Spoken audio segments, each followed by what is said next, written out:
about these children, why they are going to the streets. They don't think, let's go to swim. Because I'm sure they have no right to swim now. Why? Because we are Palestinian. Thanks God. I don't imagine that there is a woman in all of the world can send her child or her man just go to die. Do you think we are working all of this life to give them something and to let them die in a minute? Can you?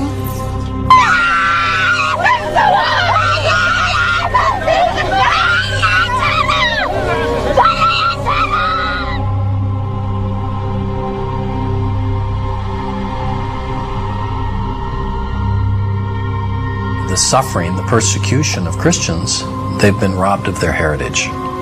They've been robbed of their ancestral lands. They've been robbed of their culture. Some of the first converts to the teachings of Jesus were Palestinians. So that's how long Christians have been in that land. Their quarter, the Christian quarter, has been really, really decimated and taken over and sliced up. That has really bled the Christian community to where they're less than 2% of the population now. The presence of a Christian community within the Holy Land, can you imagine, where Jesus first stepped foot, will no longer be there.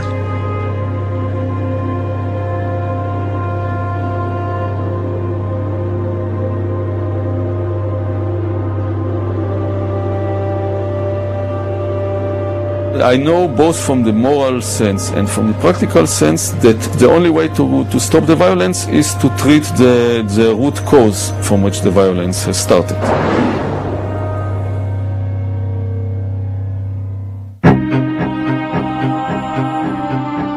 The number one myth that Westerners have about this conflict is that Arabs and Jews have been fighting for thousands of years and they're going to continue to fight. This is really quite bizarre because all it takes is a little bit of reading of history to find out that this just isn't true. There is no congenital historical enmity between the Arabs and the Jews. The Jews flourished in the Arab world at a time when they were being persecuted throughout all of Europe. At the end of the 19th century, because of anti-Semitism in Europe, European Jews began to try and figure out a solution to the Jewish problem. A very small minority adhered to Zionism, the idea that the only place in which they could be safe is within the Jewish state. Zionist Jews actually had a design on the land of Palestine, the idea of creating a homeland for Jews in the land of Palestine. And this is really the beginning of the conflict. The mainstream Israeli Jewish society believed, because that's the way they had been educated, that Palestine was empty, had been empty when the Jewish settlers came there. Who paid the price when they settled there? Is it really true that Israel was a land without a people for a people without a land? Palestine was not empty. It was a land populated by Arabs who had a high level of culture, high level of education. With farms and markets and towns and villages and roads and commerce and lots of interaction with the rest of the world. The population was overwhelmingly Arab.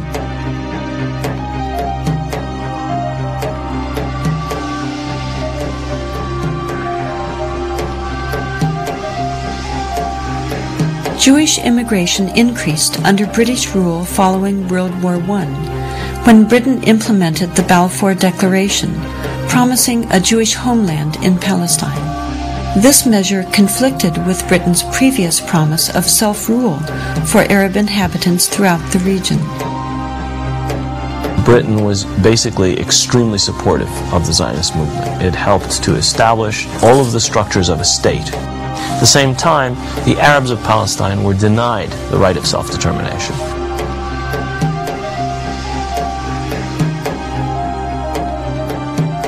The Palestinians saw a European power decide the future of a non-European territory, in flat disregard of both their presence and wishes.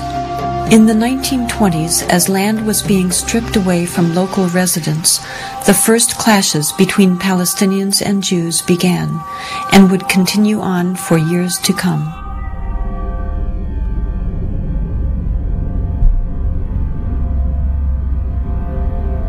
Until the early 1930s, the Jewish population of Palestine remained under 17%.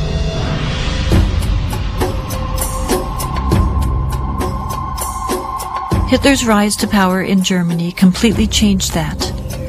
In just 5 years, 174,000 Jews flooded into Palestine, doubling their population.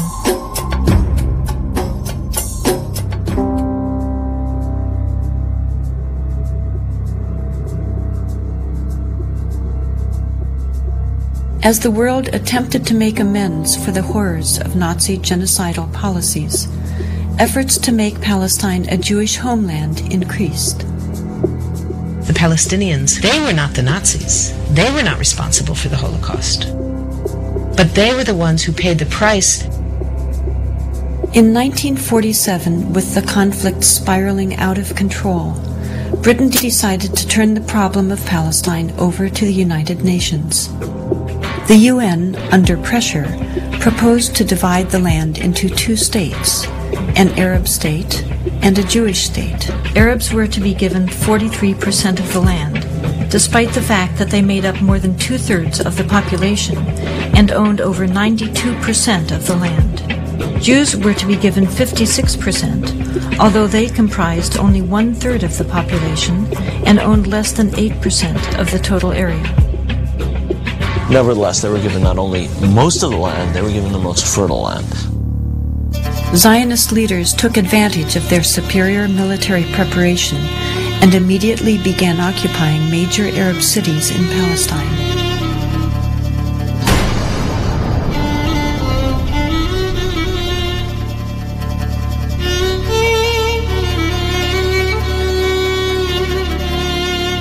I was among the people that conquered Akov. When we were walking around, we entered a flat. There was a pair of shoes of a small child, maybe 2 years old. They didn't have time to put on the shoes, so they left the shoes and they ran away. They left everything.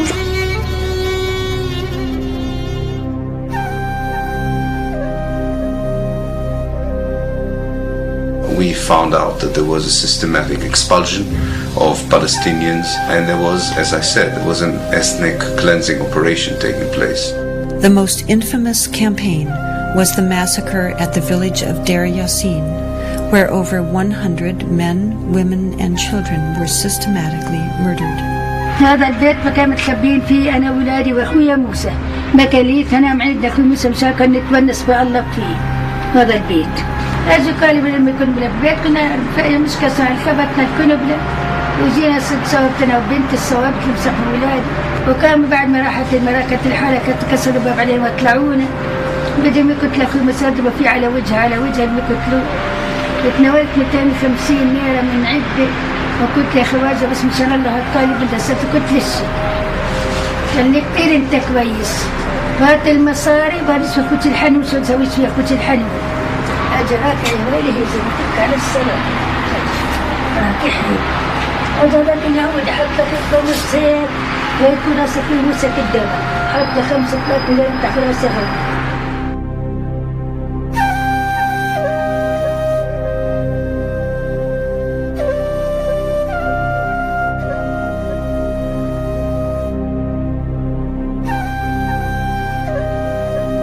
The ruthlessness of the attack on Deir Yassin drove fear and panic into the Palestinian population and led to the flight of unarmed civilians from their homes all over the country.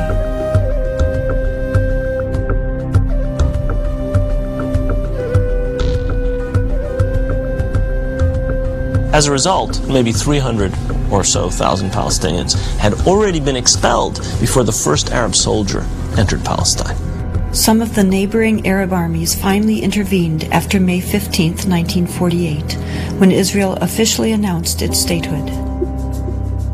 Although there was a lot of war rhetoric on the Arab side, very few soldiers, Arab soldiers, were sent into the battlefield. And actually, for most parts of the war, there was superiority on the side of the Israeli army.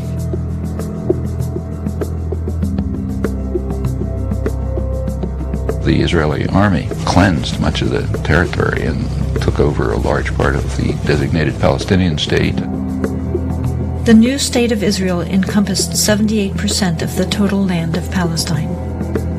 The West Bank came under Jordanian control and the Gaza Strip under Egyptian dominion. Although a truce was declared between Israel and the Arab states, true peace remained elusive, as over 700,000 Palestinian refugees languished in nearby camps, often in sight of homes to which they still held the deeds and a deep desire to return. Most of the deserted and evicted Palestinian villages were erased from upon the earth and were either turned into Jewish settlements or into fertile land. Of the 500 Palestinian villages in what became Israel in 1948, 400 were destroyed. These efforts to destroy the possibility of their returning home were countered by the United Nations, which continues to affirm their human right enshrined in international law and morality to return. A Palestinian who had lost her land or lost his land as the result of the creation of Israel in 1948 cannot come back even for a visit. I can go back to Israel as if I were returning and claim immediate citizenship, having no historic tie, speaking no Hebrew, knowing no one in the country, having no family who ever was there. All that one needs is being Jewish, a religious group like any other.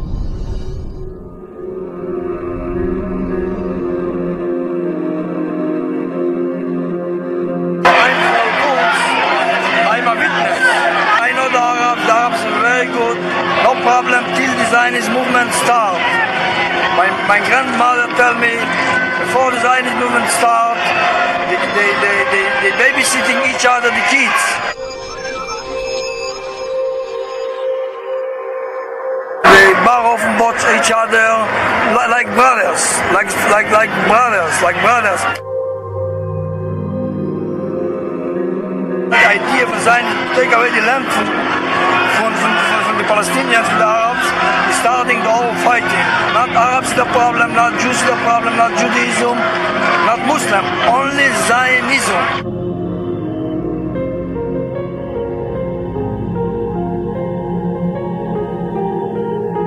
The events of 1948 were a defining moment for the Middle East, and from that point onward created instability throughout the region.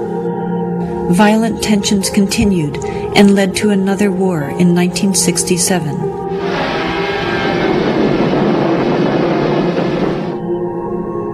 In that war, Israel occupied the remainder of historic Palestine, what is known today as the West Bank and Gaza. Another myth was that Israel was about to be pushed into the sea, but I was working in the State Department at that time. There was no question of Israel being pushed into the sea. The question was just the rapidity and the totalness of the Israeli victory, and the victory was crushing. During the 1967 war, Israel displaced more than 400,000 Palestinians, half of whom were 1948 refugees, displaced for a second time in less than 2 decades. It became clear that the world was not going to address their plight. Palestinians in Israel lived as third-class citizens of a state whose core identity excluded them, while those in the newly occupied territories and abroad continued as dispossessed refugees.